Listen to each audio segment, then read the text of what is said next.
Kaya marapat lang ang mga awiting yun ay patungkol sa ating Panginoon Diyos na sa kanyang kabutihan.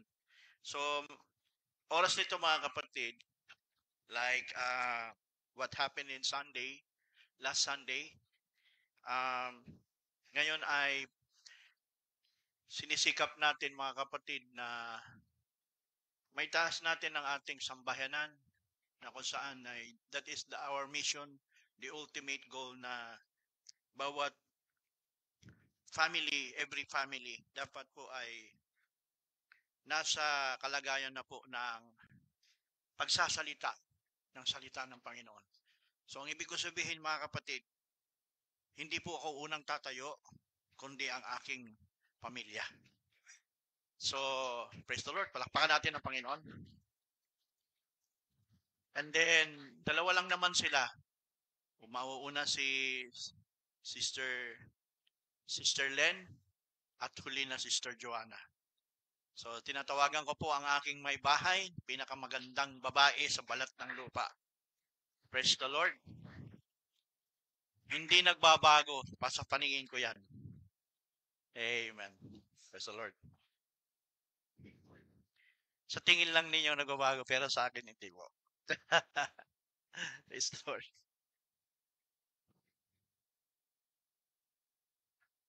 Ay.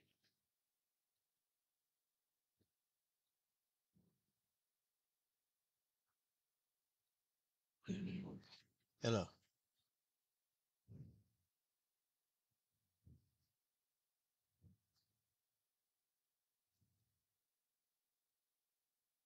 Maubos yung oras ko. So magandang umaga po sa inyong lahat. Yung topic ko is about the three mysteries of marriage. Yung first is the salvation, spiritual salvation for spiritual fornication. And second is marriage is salvation for physical fornication. So yung spiritual. So ito po ay spiritual salvation. And number two is spiritual salvation for spiritual fornication. And number two is marriage. Pero dito po ako sa marriage. Marriage is salvation for physical fornication. So number three is, ito po ay may kinalaman sa PTA.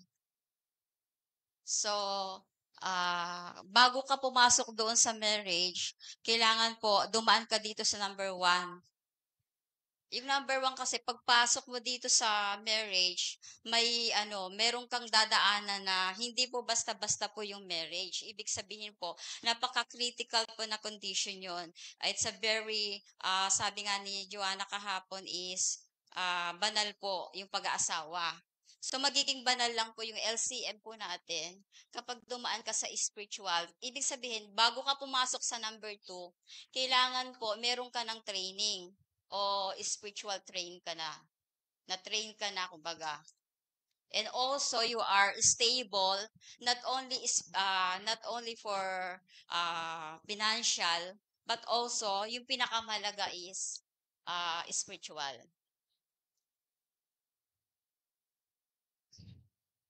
Kasi alam niyo po yung dadaanan po natin, bakit po tayo may training? Kasi po yung dadaanin po natin is malaking critical na condition po mag-PPTA.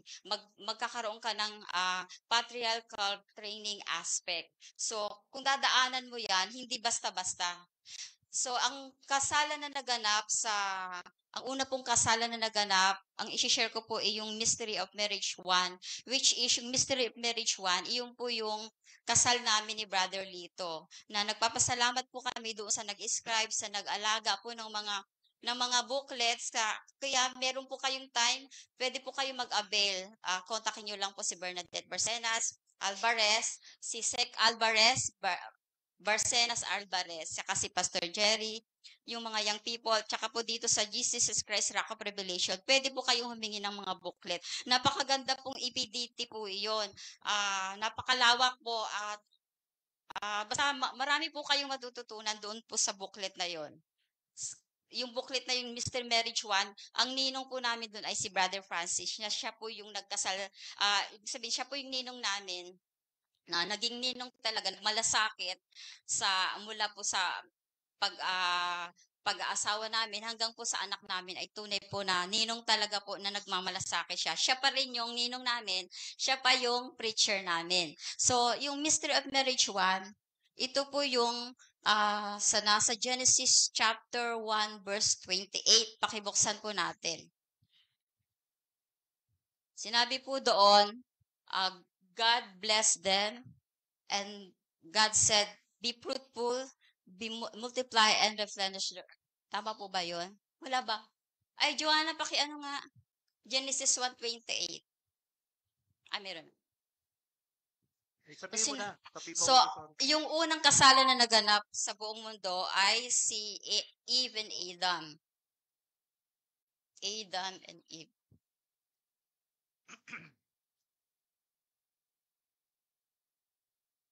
Yan. So, sinabi po doon na kailangan po nilang ang commission, na great commission po na binigay ng Diyos sa kanila is to multiply, multiply and replenish the earth, di ba? Replenish the earth. Yan. Yun po yung great commission na binigay sa kanya. Bakit may pag-aasawa? So, God instituted the marriage. Sa Genesis 1:28, be fruitful, multiply, and replenish the earth. So, ang tao po ay ginawa ng Diyos, binigyan siya ng kapangyarihan to procreate. Procreate.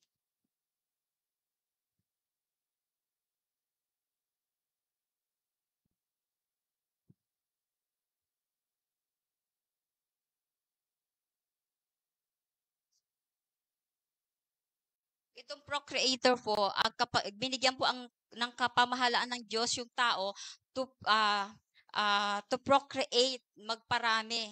Kaya nga, ang sabi po doon, ay kapangyarihan na mag-create na maging instrument to bring forth sons and daughters of God in the image and likeness of God. Kasi pwede tayong magparami, di po ba? But in the image ng Satan, hindi na image of God. Pero kaya nga pag nag-aasawa ka, magpaparami ka, ibig sabihin magpapastor ka.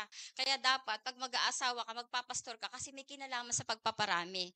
Alam niyo po ba, yung sa Isaiah 59:29, sinabi po doon na, may covenant shall not depart from thy seed to seed. Sabihin, yung covenant ng Diyos, yung salita ng Diyos, hindi mahihiwalay sa iyong lahi.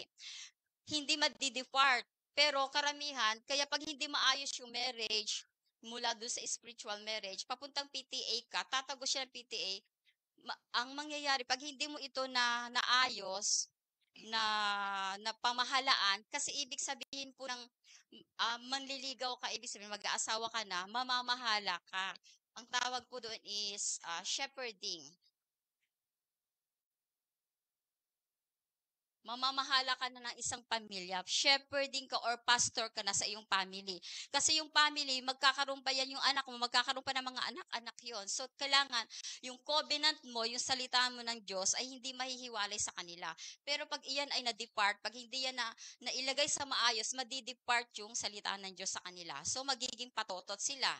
So, yun po ang kaya napaka-critical po ng condition, yung bakit mo papasukin yung marriage. Dapat, bago ka pumasok sa marriage, alam mo yung papasukin mo. Ibig sabihin, magpaparami ka in the image and likeness of God. Hindi sana imahe ng Diablo. So, ganun po yun. So, sinabi po sa Genesis 1:26, sila'y binasbasan ng Diyos. Iyan yung marriage. Sa English po, pwede po sa English, God bless them. Iyon po yung unang kasal. God bless them. 1:28 po. Yan po yung sinasabi natin, be fruitful, multiply, and replenish the earth. So, subdue it. Yan yung commission, na great commission ng Diyos. Meron po tayong tinatawag na dalawang puno, kaya meron po tayong aral na 2 trees. Mababasa niyo po ito sa Great Mystery of Marriage 1. So, pwede po kayo mag-order. Yung 2 trees, ito po yung Tree of life. And number 2 is the tree of knowledge of good and evil.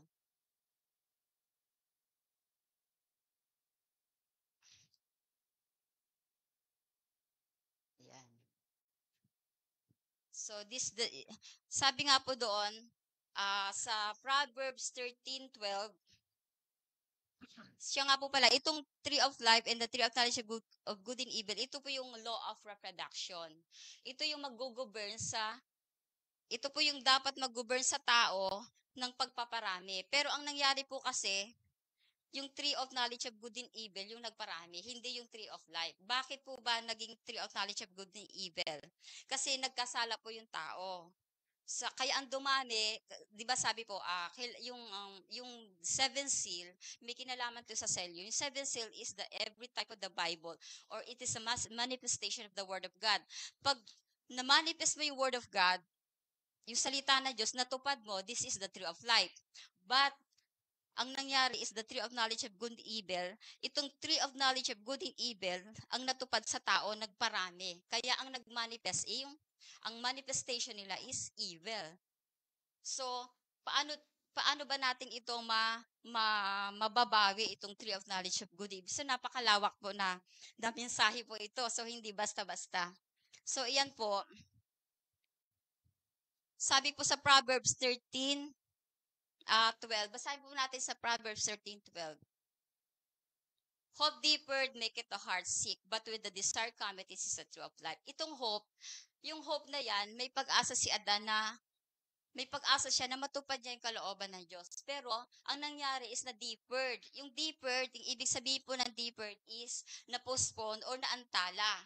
Hindi natuloy. Kaya, it make it the heart sick. Bakit po siya na-deeper? Dahil nagkasala po yung tao, hindi nila nakain yung tree of life, kundi tree of knowledge of good and evil. Kaya sabi sa verse 13, whoso despiseth the word shall be destroyed, but that feareth the commandment shall be rewarded. Whoso despiseth the word, na-despise nila yung salita ng Diyos. That's why He maketh the heart sick, because they shall destroy. Yun po yun. And sabi po doon, but he that feareth the commandment shall be rewarded. Ito po yung training. Kapag natupad mo yung kalooban ng Diyos, nagmanifest ito sa iyo, yun yung nakain mo, yun yung magmamanifest. That is the tree of life. And that is the seven seal. Yun yung manifestation. So, kapag iyon ang natupad, ibig sabihin, they shall be rewarded. So, sana po maano nyo, maintindihan nyo. Kaya, yung dahil tree of knowledge of good and evil ang natupad nila, ang nangyari, death passeth at all men. Kaya po yung lahat ng tao po namamatay, may ospital, because yung pagkain nga nila ay may kinalaman sa pagkain spiritual, which is kamatayan, hindi buhay na tree of life. So, sabi po doon, sa Romans 5:14, who is the figure of him that was to come? Yung figure po is si Adam. Ito yung foreshadowing that is to come. Si Adam is siya yung figure or anyo ng darating, which yung him, basahin po natin sa Roman, anong verse ba yun? Yung figure of him that was 5:14. Who is the figure of him that was to come? Yung figure na yan, that is Adam. And yung him, that is Jesus Christ, that was to come. Si Adam is the figure ng nag-foreshadow siya ng darating na Kristo. Kasi hindi nga natupad sa kanya yung kalooban ng Diyos. Ang tutupad, si Kristo. Kaya yung marriage ay malawak po. Meron pong hiwaga doon sa logos ng Diyos. Kung bakit, nakita na ng Diyos na si Adam ay mapifail. That's why Jesus Christ ay nandoon sa foreknowledge ng Diyos na ililigtas niya ang iglesia. Kaya mayroong pag-aasawahan doon kaya may pag-aasawahan sa mundo dahil si Kristo at saka ang bride ay ililigtas niya. Yun lang po. Okay. Salamat. Salapakan natin ng Panginoon. So, last, si Joanna. Na, 5 minutes ka na.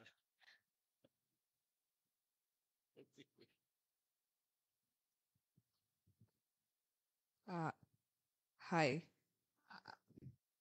Yung isi-share ko po yung sa Great Mystery of Marriage. Yung sa about sa Great Mystery of Marriage, yung first neto is yung to make it short na yung God's Institute Marriage about para yun nga yung kanina kong sinabi kanina na yung about sa saving yung about sa mag-asawa.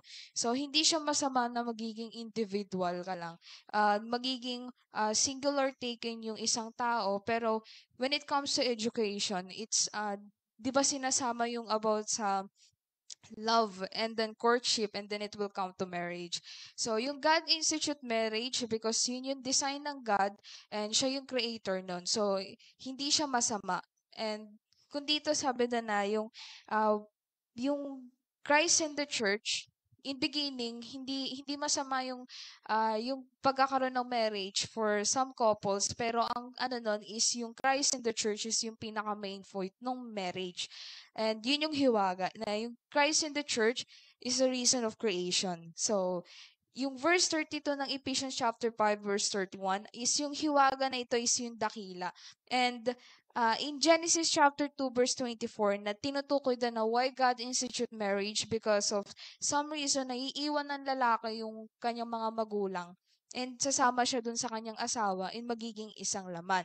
So, ano ba yung reason kung bakit binigay ng Diyos yung marriage sa couple. Kasi yung marriage, yan yung some typologies na ina-apply sa tao. And si Kristo yung type. So, si Kristo yung type na yun. And yung Genesis chapter 2 verse 24, binanggit doon na, di ba yung magiging isang laman sila and sasama yung lalaki sa kanyang asawa. And in the beginning, binanggit na doon na yung mag-asawa is magiging yung isang babae is magiging helpmate siya dun sa kanyang asawa.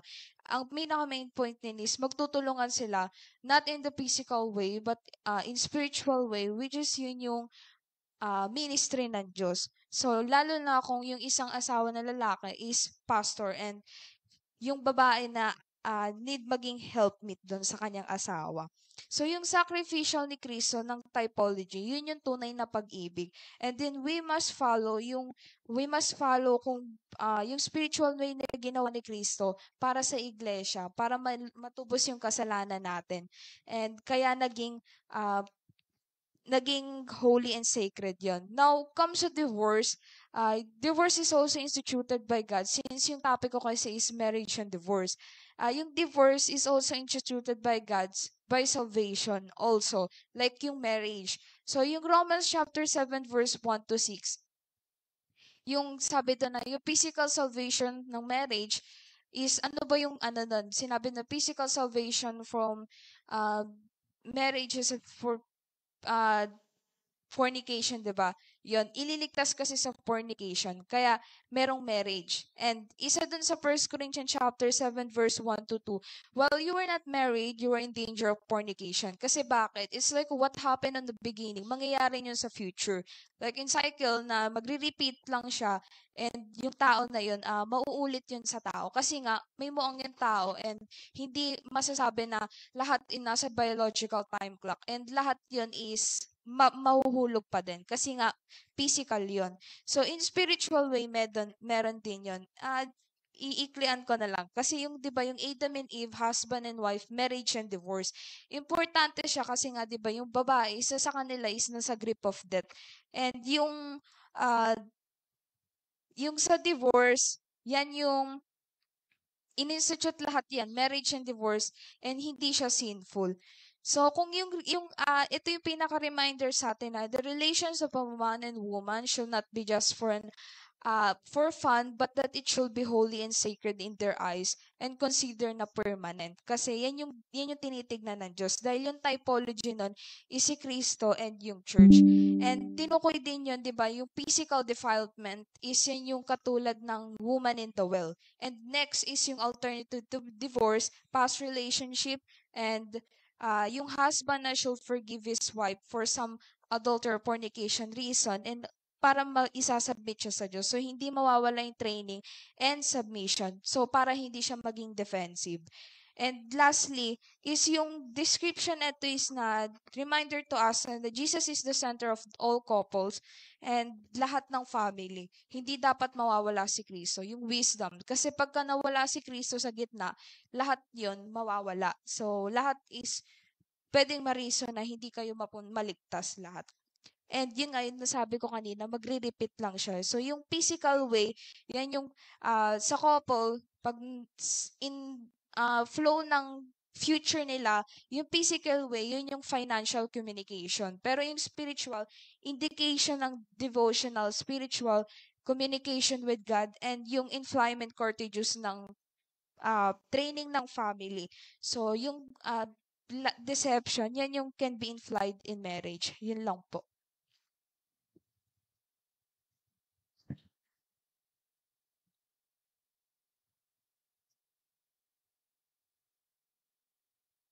Praise the Lord. Amen. So, ayan, nakapaghandog po yung aking mag-ina.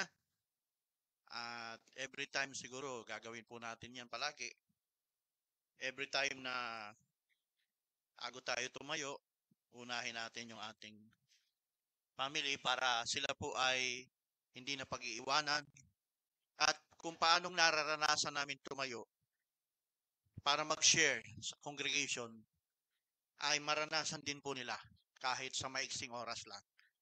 So, salamat dahil kapag handog pula, ang tawag po dyan ay handaog. Dapat po talaga ay merong handaog ang bawat pamilya at ito ay itinutuloy po natin sa ating sambahinan. Dapat po ang ating sambahinan ay mayroon pong handugan sa loob ng bahay. Mayroon pong spiritual offering sa atin because sabi ng Bible, we are a royal priesthood. Royal priesthood, a holy nation, a peculiar people. So, hinihiling ko na tayo pong lahat ay tumayo. Hindi na po ako aawit dahil medyo time-consuming. So, manalangin muna ako sa Panginoon. Siguro yung aking awit ay daanin ko sa panalangin at saka mensahe. So, stand tayong lahat mga kapatid. Dakilang Diyos, salamat Panginoon sa pribilehiyo, Lord, sa umagang ito at na kami ay nasa harapan ng iyong bayan, ng iyong iglesia, Panginoon, kung saan ay tinubos mo, Panginoon, sa panahong na matagal na natago ni secret and hidden time, Panginoon, sa panahon ng katahimikan. Subalit nahayag po sa panahon ng huling araw nito, since the start na aming Panginoon Kristo ay ginamit mo upang ipahayag ang mga bagay na lihim, Panginoon, na nakatago sa iyong kaisipan. And almost 2,000 years that we are living in the last days, which is the last church that which is Laodicea, Panginoon. Kasi nasa iglesia kami ng pinakayugto ng huling iglesyang ito, nasa dulo before the rapture will take place.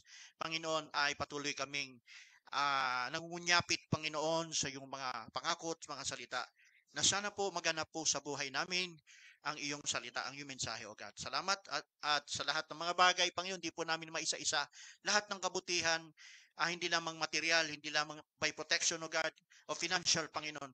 Everything, Lord, lahat ng bagay na ginawa mo parang kabutihan para sa amin, Panginoon. At naririto kami sa inyong harapan, Panginoon, nagpupuri at nagpapasalamat sa iyo. Ama, sa oras na ito, sa natitirang oras, Panginoon, Lord, kayo po ang patuloy na magkasi sa akin, Panginoon.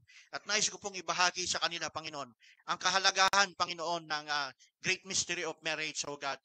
Hallelujah, na ito'y napapanahon na sinisigaw, Panginoon, na sa panahon na ito, Panginoong Diyos, O God.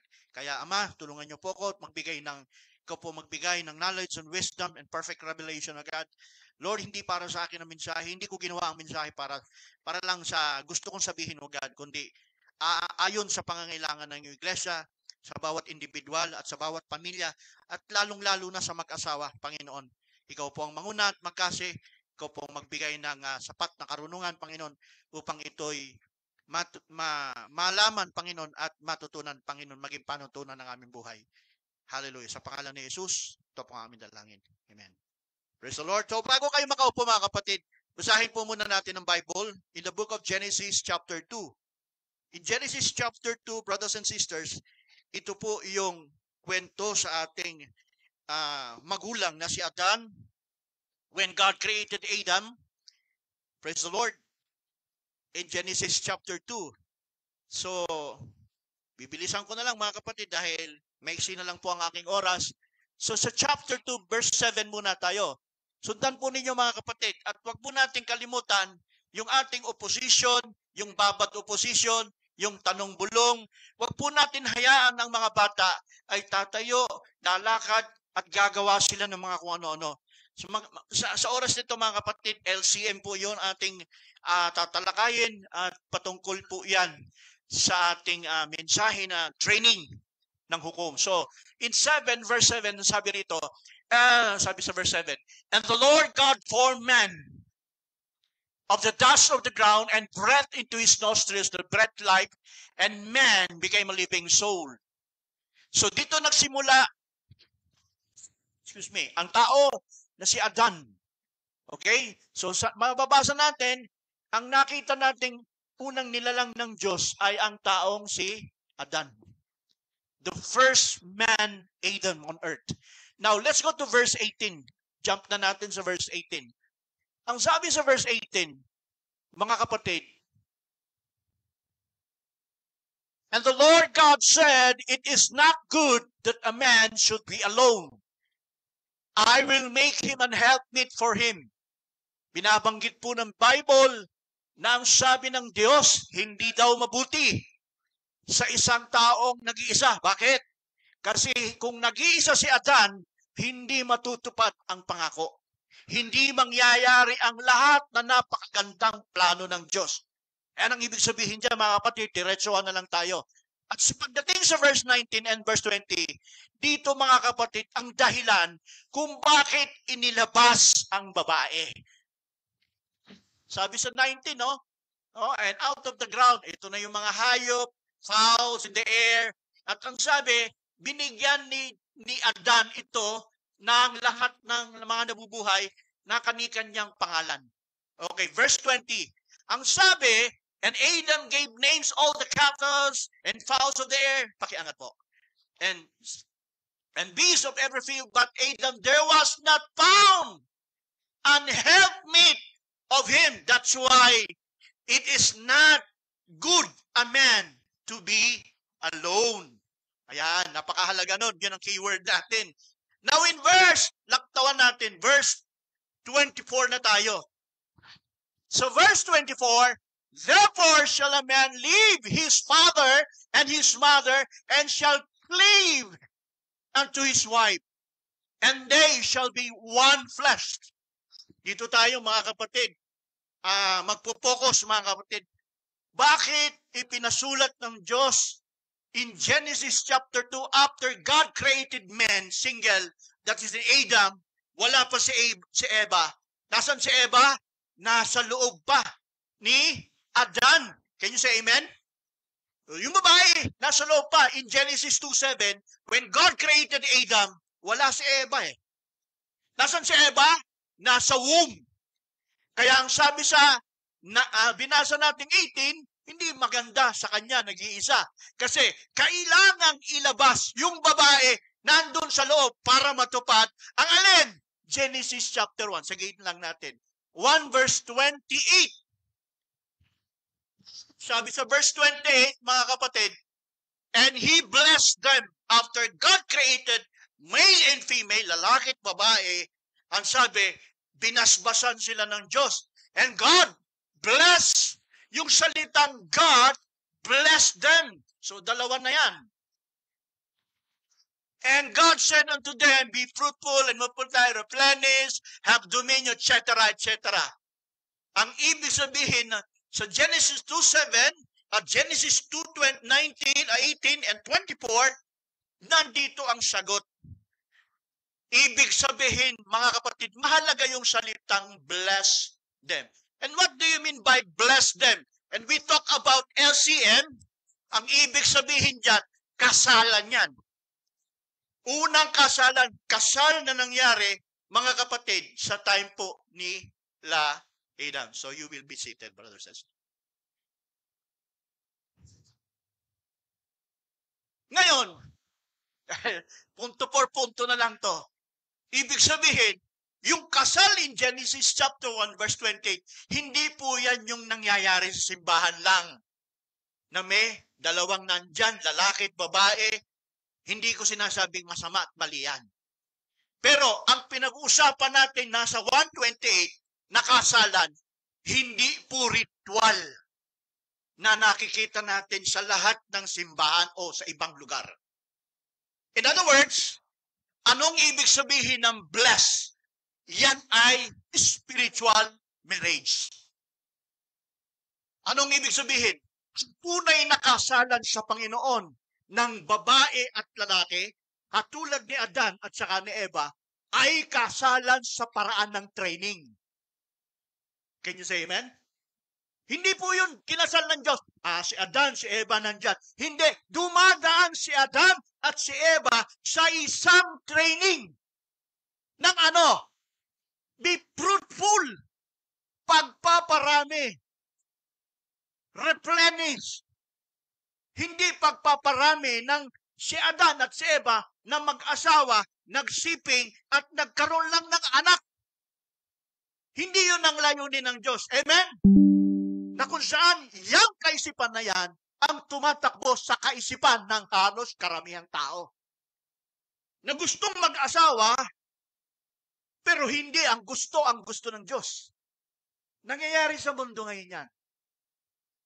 Kaya natin ini-expose ang hiwaga ng pag-aasawa para maintindihan natin kung ano ba ang layunin ng Diyos. Bakit siya institute ng marriage? Hindi dahil pag-aasawa at pagpaparami lang, bagamat ang sabi replenish. Kundi pagpaparami sa larawan ng Diyos at wangis at larawan ng Diyos. And that's the purpose of why God created men in His image and likeness. Can you say amen? Hindi po basta pagpaparami lang. Now, let's go back to Genesis chapter 2. Nasusundan ba ninyo mga kapatid? Genesis chapter 2 verse 24, in verse 18 up to verse 24, ang ibig sabihin mga kapatid nito, ito ay prefigure, portrayal, prophecy about the condition ng tao after the fall of men. Therefore, shall a man leave his father and his mother and shall cleave unto his wife. Sa unang pagkakataon, ano ang ibig sabihin niyan? Mga kapatid, ng leave his father. At kung ito'y kay Adan at kay Eva, ibig sabihin mga kapatid, magkakasala po si Adan at saka si Eva na mahihiwalay sila sa kanilang Diyos Ama. Can you say amen? In Genesis chapter 2, hindi pa nangyari. But portrayal prophecy na mangyayaring si Adan ay mahihiwalay sa kanyang ama. Can you say amen? That's future prophecy. At anong ibig sabihin mga kapatid? Itong pinapakita rito, and his mother, and he shall cleave unto his wife. Si Adan ay makikipag-cleave, makikipag-isa sa kanyang asawang babae sa panahong iyon. Hallelujah. Kaya, ang ibig sabihin mga kapatid, sa great mystery of marriage na ito, mayroong dalawang klaseng pinapakita ang Diyos. Isang mabuting kalagayan, it's positive, at yung isang negative side. Yung inuna ko ay negative side, na mangyayari kay Adan at saka kay Eva, na sila'y mahihiwalay sa Diyos nang dahil sa kasalanan. And anong ibig ko sabihin dito? To make the long story short, in verse 24, pinapakita kung ano yung nangyari kay Adan ay larawan ng bawat pamilyang mag-asawa sa kondisyon ngayon. Can you say amen?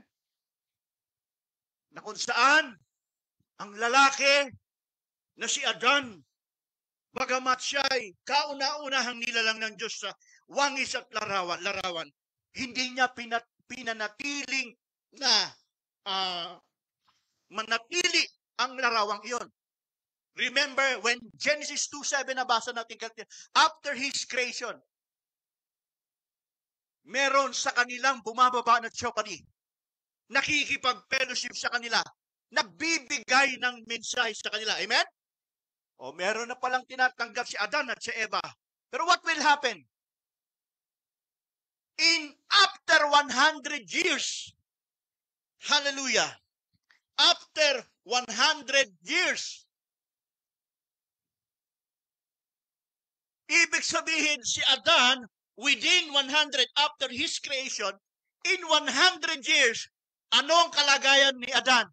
Bakit pinapakita ng Diyos? Yung 100 years na kung saan si Adan ay binababaan ng theophany, mayroon siyang mensahe na tinanggap para maibigay niya sa kanyang asawang babae. Anong ginawa ni Adan? Maaring sa umpisa, okay yung kanyang sinasabi, sinashare niya kay Eva. But what will happen during 100 years? Hindi, pagdating sa loob ng 100 years, nagkaroon po ng pagbabago si Adan sa harapan ng Diyos. At ang ibig kong sabihin, si Adan ay nagkaroon ng pagpapabaya sa kanyang sarili, hindi pa sumasapit ang kasalanan. Ibig sabihin, kasalanan pisikal, kundi si Adan ay nagkakaroon na siya ng lapses sa kanyang spiritual condition, na siya ay nagkakaroon ng relaxation inside of Eden. What will happen when Eve talked to serpent? Titingnan niya lang, binababayaan niya lang. At anong kondisyon yun? Wala siyang pakialam kung mapahamak yung kanyang asawang babae doon sa serpente na yon. And that is within 100 years. Huwag niyong isipin, isang tagpo lang yung nabasa natin. Hindi. Maraming beses. Nakikita ni Adan na nangyari. Hallelujah. Ngayon, ang nangyari, nahulog ang babaeng si Eva. Kaya ang Genesis chapter 2 verse 24, therefore shall a man leave his father and his mother, and shall cleave unto his wife. Nangyaring na magkasala si Eva, nagkasala si Adan, nahiwalay sila sa Diyos. Amen? Anong dahilan kung bakit nahiwalay sila sa Diyos? Hindi na kinilala ng Diyos ang takbo ng kanilang pamumuhay sa salita ng ating Panginoon. Anong salita? It's about the message of training of LCF. So bakit ko sinasabi to? Bakit ko nilalabas to? Maiksi kasi oras ko, kaya medyo diretsuhan na. Ibig sabihin ng Genesis 2:24, brothers and sisters, kung iintindihan natin, yung salitang cleave, pamimisan sa kanyang asawa, yung lalaki mamimisan. Ibig sabihin, kondisyon natin yan ngayon. Sabi ko nga kanina, it is a portrayal of what Jesus Christ in the Logos of God. Sabi sa Ephesians 5:30, Ephesians 5:32, great is the mystery which is Christ and the church. Saan yung hiwagang ito natago? Sa kaisipan ng Diyos. Na ano? Merong Kristo na siyang lalaki, na siyang ikalawang Adan, na nakatago sa isipan ng Diyos, at merong isang babaeng iglesia na pakakasalan ng lalaking ito. That is great mystery. Ibig sabihin nito, mga kapatid, pinapakita rito na si Kristo ay tipo ng lalaking makikipag-cleave sa kanyang mapapangasawa. And that's the hidden mystery, secret hidden mystery of God. Can you say amen? Sana nasusundan yan, mga kapatid. Hindi lang natin ito pinapakita para maintindihan lang na maintindihan natin na may Kristong magmamahal sa iglesia, may Kristong pakakasalan ng iglesia. At tayo yun, mga kapatid. Ang maintindihan natin, mga kapatid, dito, hallelujah, para mangyaring maikasal tayo kay Kristo, maintindihan mo anong role mo bilang lalaki. Maintindihan mo ang role mo bilang babae. Kung bakit kayo nag-asawa. Meron tayong 3 great mystery. Ano yung 1? Spiritual salvation for spiritual fornication. That is number 1. And what is number 2? Physical salvation for physical fornication.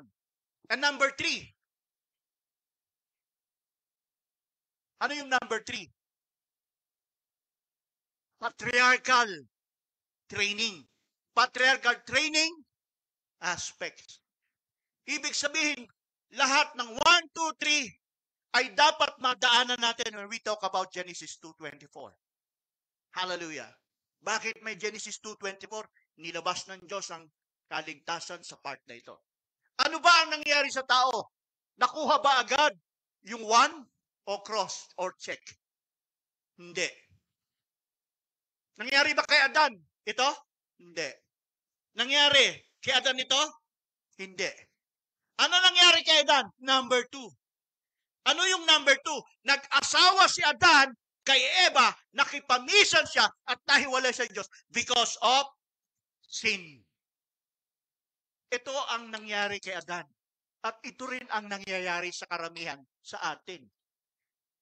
Nangyayari yung pag-aasawa na nilalagpasan yung number 1 at yung number 3. Amen?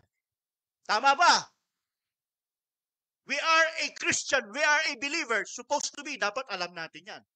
Hindi tayo pagan. Hindi tayo mga pagano. Huwag nating sadyain na yung katotohanan na meron tayo sa ating kaisipan, brothers and sisters, ay itatakwil mo parang sundin lang ito.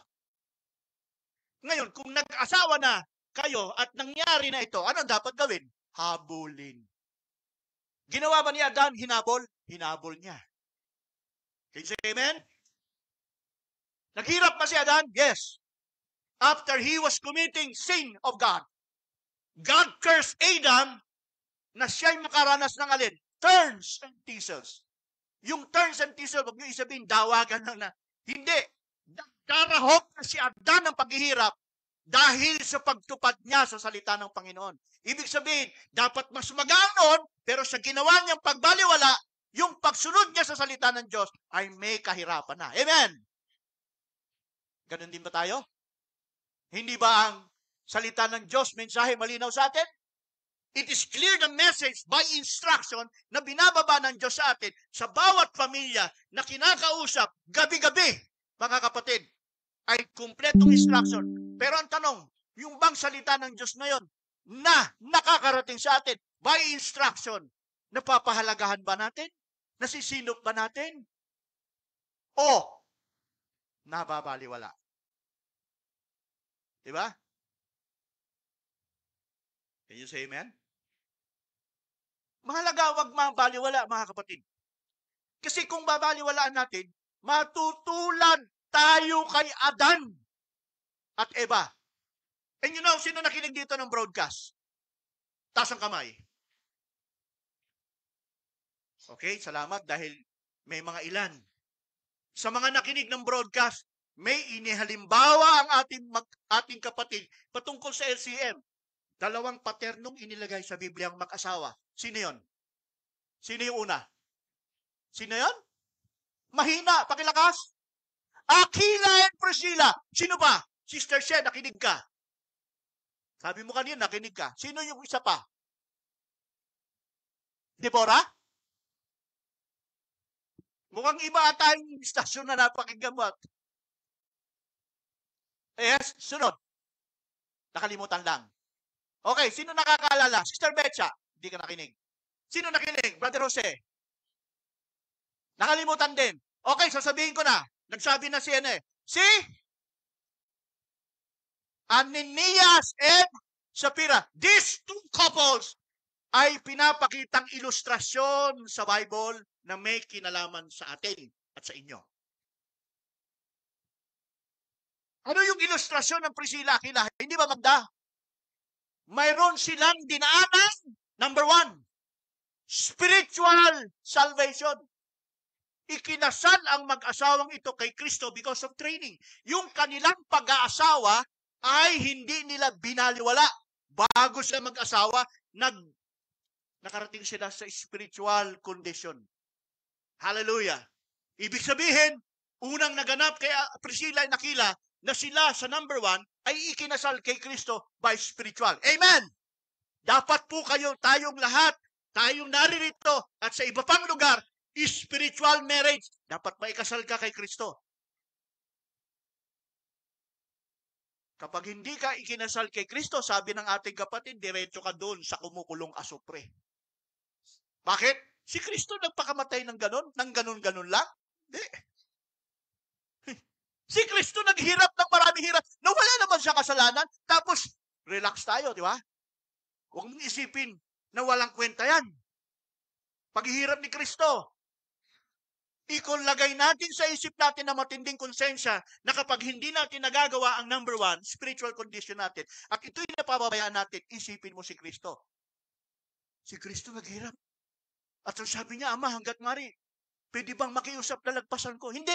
Sabi ng Ama, kalooban ko na maranasan mo yan. Ama, sabi niya, it's not my will, but your will done. Tinanggap ni Kristo ang maraming hirap. Tinanggap niya ang pasakit. Alang-alang sa pangalan mo. Alang-alang sa pagiging LCM mo. Tulad ni Aquila and Priscilla. Amen? Nagpahalaga siya. Sila. Dapat ganon din po tayo mga kapatid. Magpahalaga din po tayo. Kaya, anong ginawa ni Priscilla and Aquila? Nakagraduate sila. Naging Berean sila.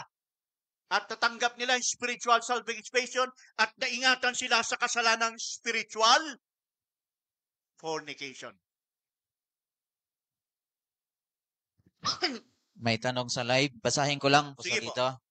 Sabi ni Mr. J. Fernandez. Pastor Lito Ramirez, question po. Nabanggit nyo po na nagkaroon po ng spiritual na relaxation si Adan. Yes. Di ba po everyday sila nakikipag-communion sa Diyos as mentioned in the Bible?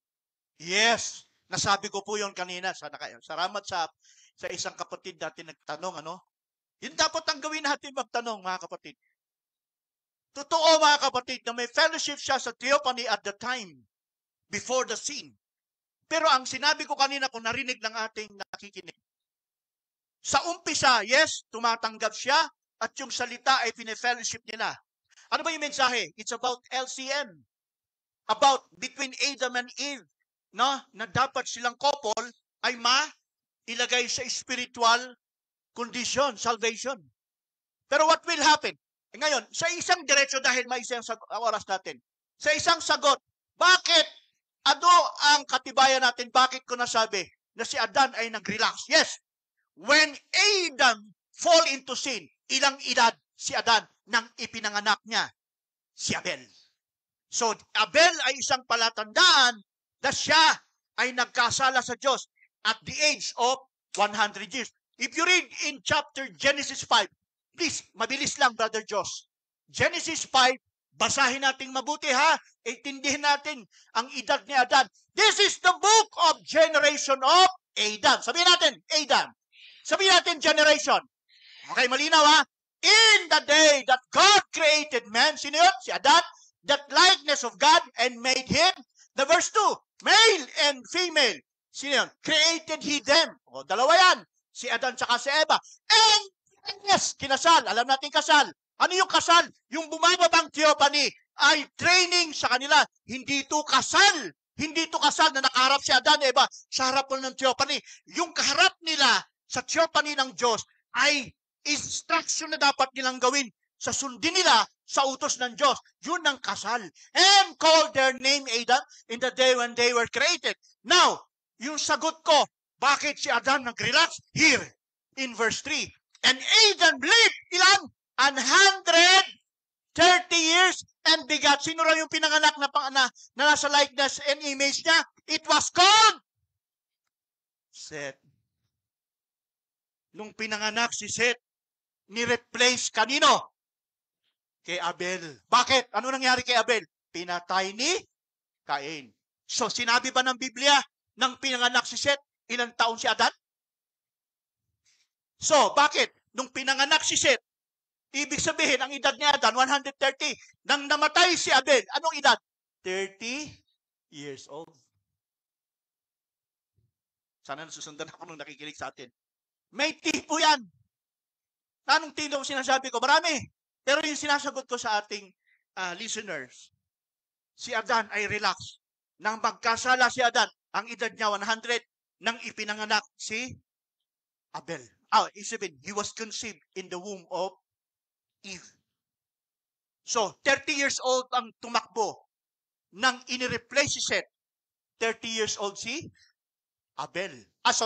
Tama, 30 years old si Abel when Seth was born in the image and likeness of Adam. In other words, 100 years ang relaxation ni Adan sa loob ng Eden. Hindi nakasulat, pero ano yung dahilan ng pagkalaglag ni Adan? Serpent seed? No, not directly. Yes. Serpent seed, not directly. Kasi wala naman sa loob ng katawan niya yun. Ano? Yung salita ng serpent na pinapasa kay Eva, nakarating sa kanya. Why? Bakit pumasok ang salita ng serpente, the spirit of the serpent, kay Adan after ni Eve? Dahil siya ay, ano, sabi ko kanina? Ano? Relax. Ganon din tayo. Ganon din yung mga nakikinig sa atin. Kapag tayo naging relax, papasok ang serpente ng sanlibutan sa inyo. And that's time. And that is future. What is, sabi ko kanina, bakit meron tayong great mystery marriage nilantad ng Diyos? Kailangan ipasa mo yung number 1. So, Aquila and Priscilla, nasagot ko sana na nakikinig. Priscilla and Aquila, nakapasa sa 1. Kaya yung kanilang marriage, tama. Ano yung marriage nila? Anong proof sa Bible na ang kanilang pag-aasawa, tama, yung spiritual condition? Anong ibig sabihin? Si Aquila, ano si Aquila? Pastor na. Nakarating sa number 3. At itong nangyari, isang palatandaan na malago sila at ligtas sila. Binigyan sila ng Diyos ng bunga. Ano? Nakakonvert sila ng isang matinding tao sa Bible. Kilala niyo kung sino? Siya si Apollo. Sino si Apollo? The great teacher of the Jewish. Tama, Brother George? Kilala ni Brother George. Kilala nating lahat na nagbabasa ng Bible. Hindi nyo kilala yun, hindi kayo nagbabasa ng Bible. Can you say amen? Sige pa magpatuloy ako, mga kapatid.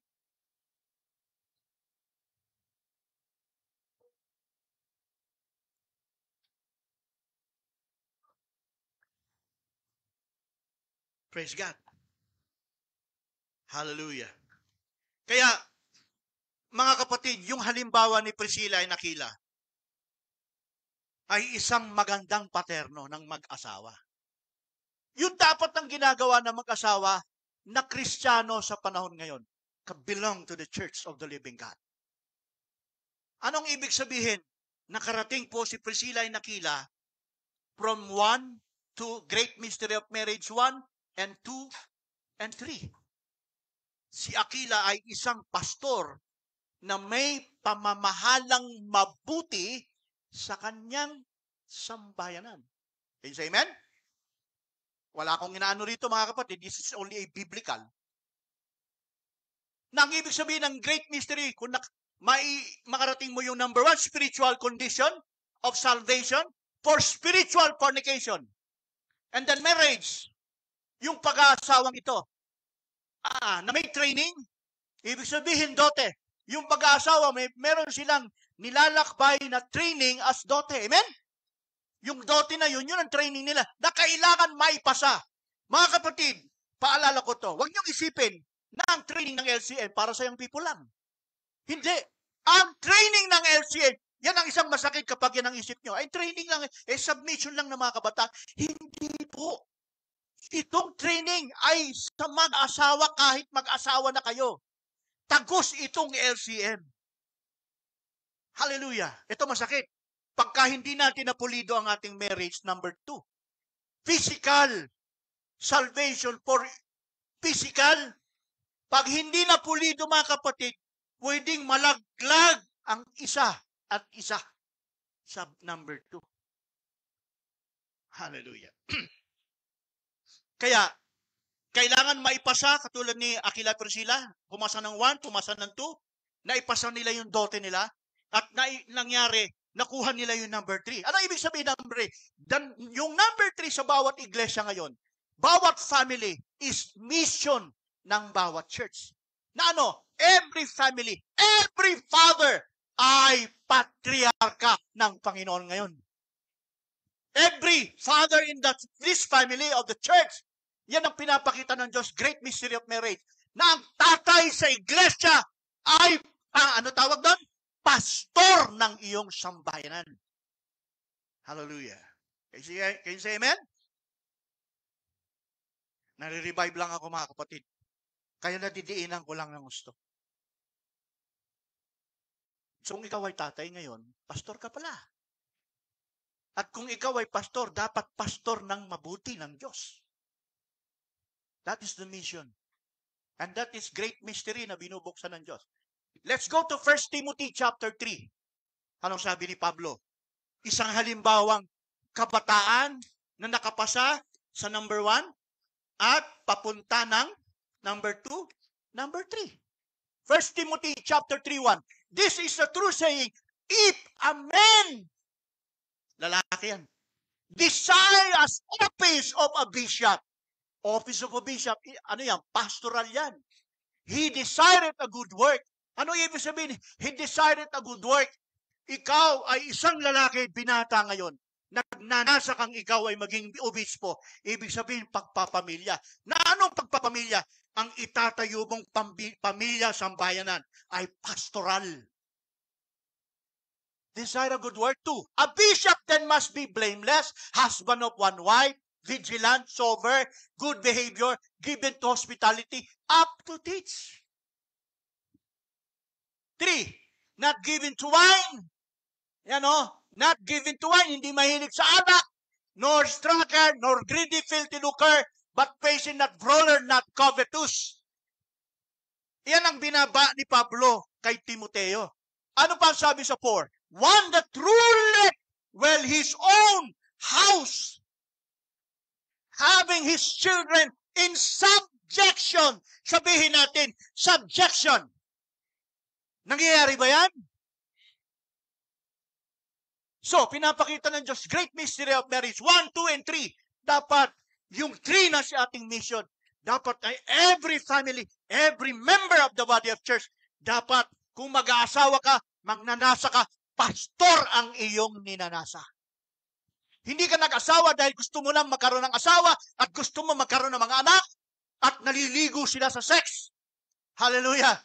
Sabihin ko sa inyo mga kapatid yan, may warning si Pablo. May mag-asawa mahilig sa sex. Matakaw dyan. Gustong-gusto nila yan. May warning si Pablo nga dyan eh. Di ba? 1 Corinthians 7. O sigiin muna natin bago natin tuloy ito. 1 Corinthians 7. Anong sabi ni Pablo? Verse 4. Para magtagumpay tayo doon sa number 2. Kung nagkamali, dapat itama, ihabol. Para makarating sa mahihabol mo yung 1, maihabol mo yung number 3. Ang sabi ni Pablo, the wife had power of his own body. The wife had not power of his own body. Anong ibig sabihin yan? Di ka pwedeng magsarili. Di ka pwedeng gumagawa ng bagay sa sarili mo bilang lalaki, ng bagay sa sarili mo bilang babae. You have no power in yourself. But the husband, and likewise also the husband, had not power of his own body, but the wife. Anong ibig sabihin yan? Kaya nga kayo dalawa, at sa parte ng bagay na gagawin ng mag-asawa patungkol sa higaan, mga kapatid, banal po yan. Hindi ginagamit yan for pleasure. Ginagamit ang higaan just to produce the child in the image and likeness of God.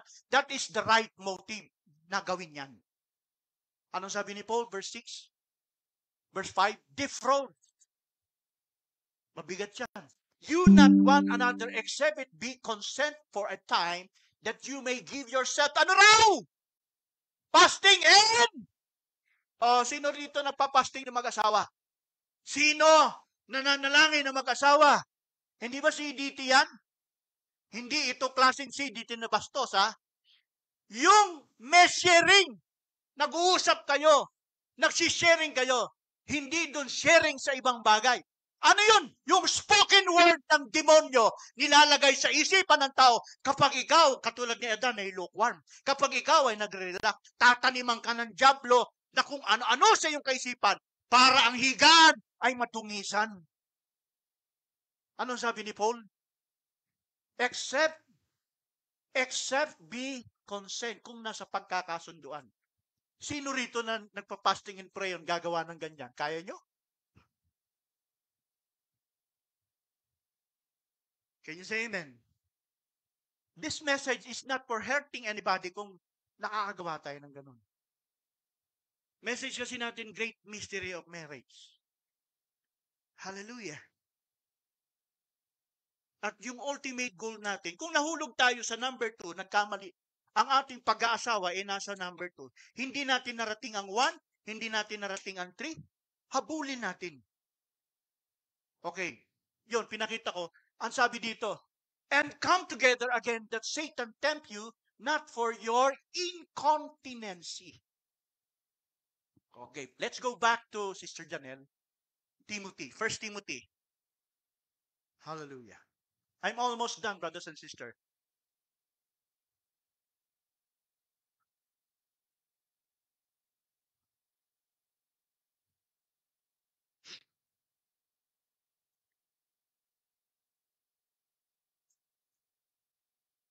Not given to wine, nor striker, nor greedy, filthy lucre, but patient, not brawler, not covetous. And then nabasa na natin kanina. 5 tayo, 5. Ito sabi sa 5. For if a man know not how to rule his own house, how shall he take care of the church of God? Mabigat yan, no? Binasa ko lang, mga kapatid. Mabigat yan. Dito, tatamaan dito ang mga manggagawa. Kasama ako dito. Kung ako isang manggagawa na tumatayo sa inyo at nagsasalita ng tungkol sa Panginoon, na hindi ko nasusweto ang asawa ko, hindi ko nasusweto ang anak ko, kasama ako dyan. Eh si Pablo may sabi.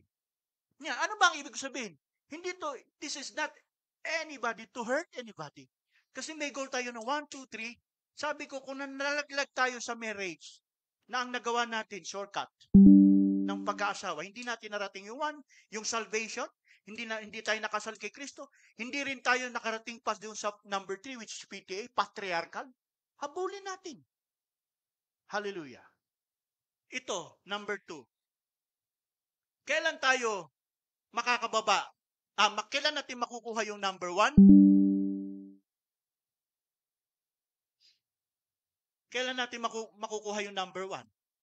At kailan natin mararating ang number 3?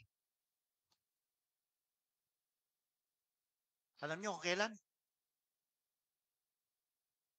Kapag ang mag-asawa, katulad ni Aquila and Priscilla, na ano sila? Nagkaisa sila sa harapan ng Diyos na may pagtutulungan. Magaganap lang yung sabi, inilabas ng Diyos si Eva kay Adan para gawing ano? Sapat na katuwang. Anong ibig sabihin? Pagtutulungan. Di ba, Sister Berna? Kailangan yung mag-asawa ay may tandem sa mensahe ng Panginoon about LCM. Katulad ni Priscilla and Aquila. Ngayon, kung hindi natin gagawin at mananatili tayo like Adam 100 years na relax hanggang ngayon, binabali-wala pa rin natin. Gusto nyo kung sinong halimbawa ang tutularan natin? Sino? Let's go to Acts chapter 5. Brother Josh, give me 5 minutes. Anong sabi ito? Mga kapatid,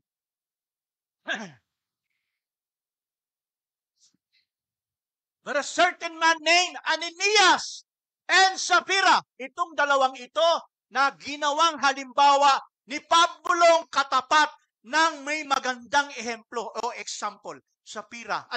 Aquila and Priscilla.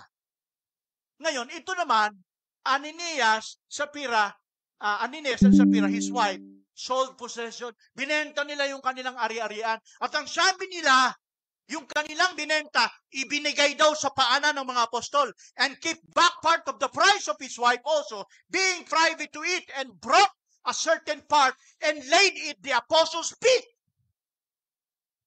Alam nyo anong sabi ni Pedro? Si Pedro ay man of God. Can you say amen? And this man of God has experience of spiritual salvation in the Lord. Kinasal siya, pinuspos ng Espiritu Santo, ganun ng man of God. Kapag may man of God, mga kapatid, he can discern anuman ang ginagawa ng sino man. Hallelujah. Can you say amen? Anong sabi ni Pedro? While it remained, was it not thine own? And after it was sold, was not thine own power? Tama ba yung binabasa ko? Why hast thou conceived this thing in thine heart? Anong ibig sabihin? Pakilagay sa Tagalog para maintindihan natin. Ano yon? Nang yaoy na natili pa na hindi bagay yaoy. Nang yaoy na natiling hindi bagay yaoy na natiling inyong sarili. At nang maipagbili ng hindi baga nasa inyo ring kapangyarihan. Ano't inisip mo ang bagay na ito sa iyong puso. Hindi ka nagsinungaling sa mga tao. Kanino? Kundi sa Diyos. Yung Sapira at saka si Ananias, mga kapatid, sinabi nila sa harapan ng mga apostol na ibinenta nilang ari-arian ay binigay nilang lahat. Sa Ingles, ang sabi diyan, pinuspos ni Satanas ang kanilang puso. Ngayon, merong bang bearing sa atin? Yes. Listen, brothers and sisters. Kapag ikaw ay may tinanggap instruction about LCM, about your marriage, katotohanang tinanggap at alam mong tama na makakabuti sa iyong sambahanan, and you declare, nagawa ko yun, pero hindi pala. Mga kapatid, yan ang isang tipo. Mas mabuti pang umamin ka na hindi mo nagawa kaysa sinasabi mo, pinapakita mong nagagawa mo. Hindi ba yan ang tipo ni Ananias and Aquila? Ay, Sapira? So ano nangyari? Ano nangyari dyan sa mag-asawang yan? Pinatay ng Espiritu Santo. Sa atin naman, di naman siguro gagawin ng Diyos yan. Pero saan ka mamamatay? Pang nagpatuloy ka dyan, spiritual salvation. Kapag, ay isa pang halintulad nung pinupuspos ni Satanas ang puso mo, yung relaxation, yung pag-delay mo, binibigyan ka ng Diyos ng instruction para sa iyong anak, tinatagos niya hanggang apo mo. Pagkatapos binabaliwala natin at nananatili tayo sa relaxation, mga kapatid, ano mangyari? Mamamatay kang tulad ni Adan. You will separate from the Father by His Spirit. Ano mangyayari sa iyo? Tatakbo ang klase ng pamumuhay ninyo na salungat sa ehemplo ng Diyos. Hindi tayo makakapagtago. Anong sabi ng Bible? Magiging, sabi ni Kristo, magiging katulad ka ng manglalasing. Ano yung sabi? Sa chapter 25 yun, Pastor? You will eat and drink to the drunkards. Bibigat yan. Anong ibig sabihin? Gagawa kayo sa loob ng sambayan ninyo ng mga bagay na hindi nararapat sa inyong sa loob ng sambayan. Sabihin ko sa inyo, yung hindi lang kaayusan sa inyong tahanan, isang halimbawa na yan. Spiritual, that is already spiritual fornication. That is Babylon. Hindi dapat nananahan sa loob ng tahanan natin ng mga kasalanan. Hindi namamahay dapat sa loob ng tahanan natin ng mga liko. Hindi yan paghaharian ng Diyos at itatalaga sa milenyum. Can you say amen? Hindi ko sinasabi ito dahil matuwid ako. No! Kasama din ako dyan. Lahat kaming tumatayo sa pulpitong is subject to this matter. Walang exempted dito except this one brother na kilala ko buong buhay niya. Kaya ako na sumusunod. Hallelujah. Can you say amen? Can you say praise the Lord? Huli to. Kaya nga hindi po pwede. Kaya meron tayong tinatawag na great mystery of marriage, number 1, number 2, number 3. Kailangan lahat ito ay maranasan at maipasa natin sa Diyos by this message of Hukom Ministry. So, sabi ko kanina, para tayong makapasa, ngayon ay nasa huli tayong kalagayan. Ibig sabihin, nasa wendang tayong kalagayan, nasa sariling discartes tayo. Repent! Ibig sabihin, mga kapatid, wag na nating palalain pa yung ating mga pagkukulang. Wag nating baliwalain yung ating mga nagagawang kamalian. Wag na nating dagdagan. Wag na nating dagdagan pa ng dagdagan at arin at itago natin sa puso natin, mga kapatid. Wag yung pakiramdam na parang nasasaktan tayo. Hindi. Dapat magsisi tayo sa Panginoon.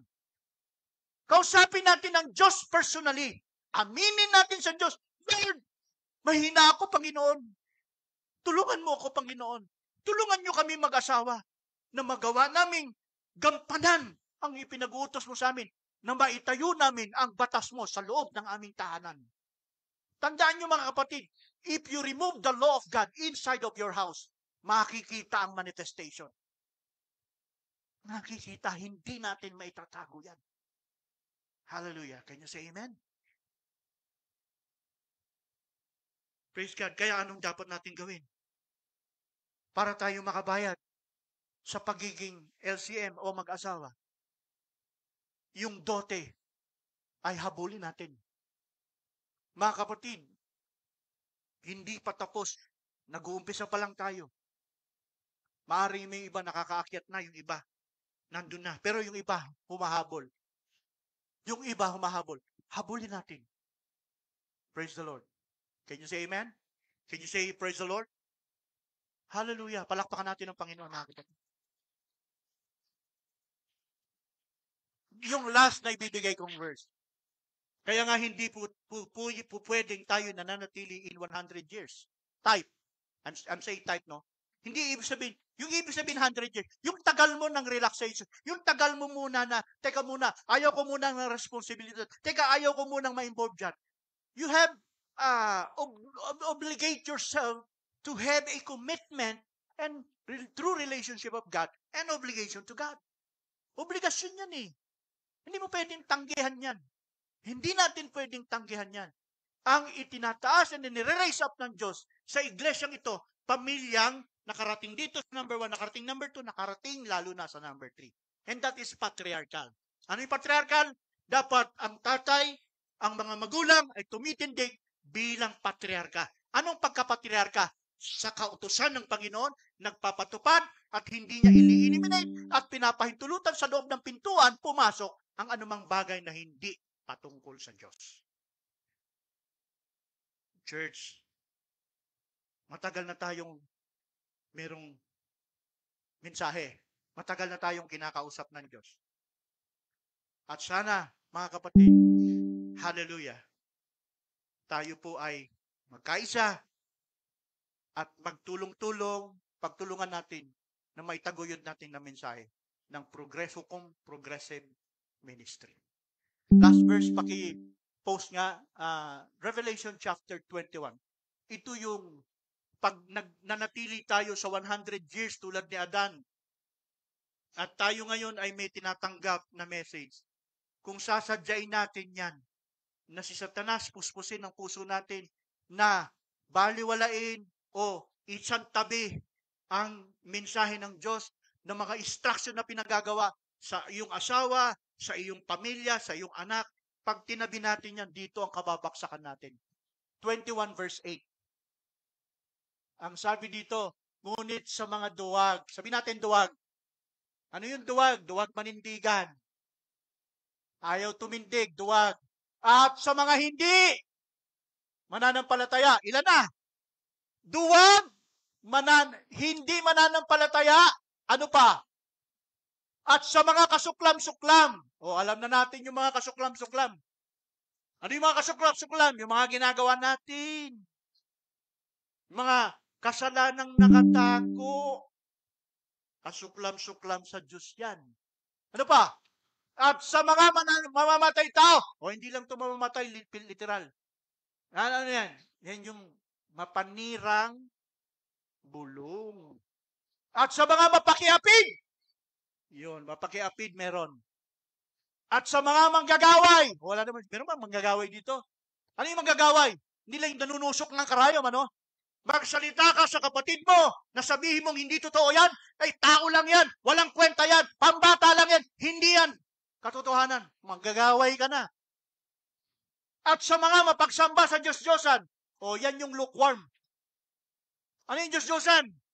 Mas mahalaga sa Kanya yung mga bagay na nasa salibutan kaysa sa Panginoon. Hallelujah! Yun ang pinagtutuwa. At sa lahat ng mga sinungaling. Sinungaling. Ang kanilang, ano daw, sabay-sabay natin basahin, ang kanilang bahagi ay sa dagat-dagatang nagniningas sa apoy at asupre na siyang ikalawang. Doon ang tungo niyan. Kapag nanatili, si Adan nagsisi.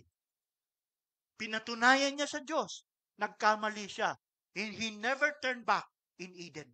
Hindi na inisip ni Adan yung dati niyang magandang kalagayan. No, tinahak ni Adan kung anong kalooban ng Diyos. Hallelujah. Hindi rin tayo pwedeng manatili sa ganyang kalagayan, brothers and sisters. Kung tayo kinukorek ng Diyos sa mensahe nito at may taong ginagamit para sa atin, hindi ka pwedeng hindi makinig.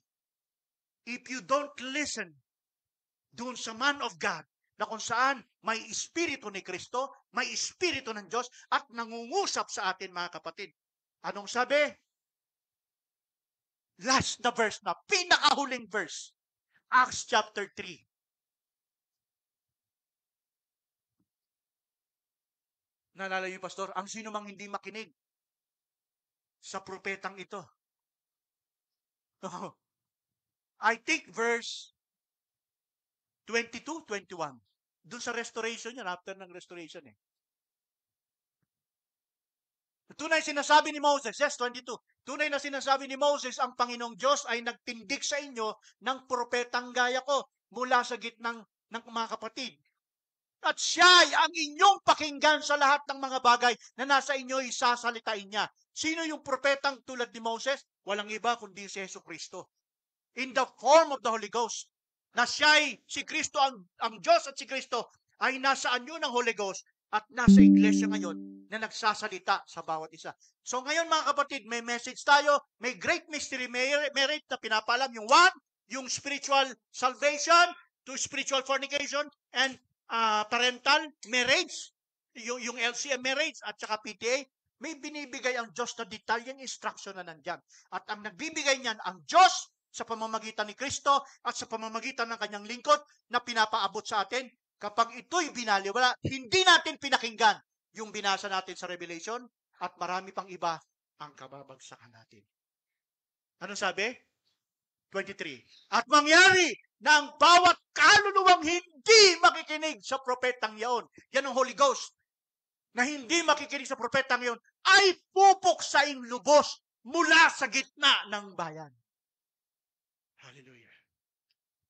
Dakilang Diyos sa magbanal, salamat po sa aming Lord. Panginoon Diyos, tulungan mo kami, Ama, na Lord, makapagsisi kami sa iyo, Lord.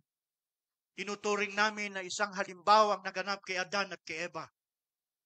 At yung magandang ipinakita mo na natago sa matagal na panahon na walang iba kundi ang great mystery of marriage between Christ and the church. Lord, na kung saan may Kristo kang pinadala in the form of the Holy Ghost na meron siyang kasunduang covenant o salita na kung saan ang bawat makinig, ang bawat susunod ay tatanggap ng spiritual salvation. Ang aming pagkabirihan ay kumonekta sa pagkakasal kay Kristo. Ngayon, in the spirit form, may kasal kami kay Kristo. Nasa yugto na kami. Nakuha mo na yung 1, 2, 3, 4, 5, 6 na iglesia. At nasa pinakahuling iglesia kami ng Laodicea na kung saan ay pipiliin mong maikasal kay Kristo. Hallelujah! Na maging karapat-dapat para sa iyong anak. Tulungan mo kami, kaya may ganitong mensahe, Lord. This is not the message for hurting anyone, Lord. And this is the message for reminding each everyone, Lord God. Upang kami ay magsinop, upang kami makapag-ingat, upang kami, Panginoon, ay may saayos ang aming pamilya, ang aming sambayanan. Gawin mo kaming mabuting halimbawa. Nawa, dalangin namin, O Diyos, Panginoon, hallelujah, na ang bawat sambayanan na rito na nakapakinig at maging sa nanonood, mga kapatid, Lord, dalangin po namin, O Diyos, na lahat kami ay magkaroon ng pagtutulungan, pagkakaisa, na maitaguyod namin, Panginoon, ang mensahe mo sa huling panahong ito, Lord God. Upang sa ganun, Lord, makitaan kami ng mukha mo ng ibanghelyong nagniningning sa dilim na sanlibutan ito. Thank you, Father God. Hallelujah. We praise thee, Lord God. We magnify your name, Lord God. Tulad ng mga apostol namin noon. Lord, tulungan niyo po ang bawat isa. Bawat pamilyang naririto. Bawat pamilyang nakatalaga sa bawat gabi. Tulungan niyo po, Panginoon. Yung hindi man nakasama, Panginoon, ay hindi rin po exempted. kasama rin po kami, Panginoon, na dapat nakikinig ng mabuti at hindi lang basta nakikinig, gumaganap sa lahat ng iyong pinag-uutos. Tulungan mo kami, Ama. Kahabagan mo kami. Ibaba mo ang aming pride sa puso namin, Panginoon. Gawin mo kaming tunay na birayan, Panginoon, na may humility, may pagpapasakop. Hallelujah. Hallelujah. Salamat po, dakilang Diyos. Pagpalain niyo po ang aking mga kapatid sa umagang ito. Maging ang aking mga kamanggagawang naririto. Lord, salamat po sa iyo. Salamat sa mensahe mo, Lord. Hallelujah.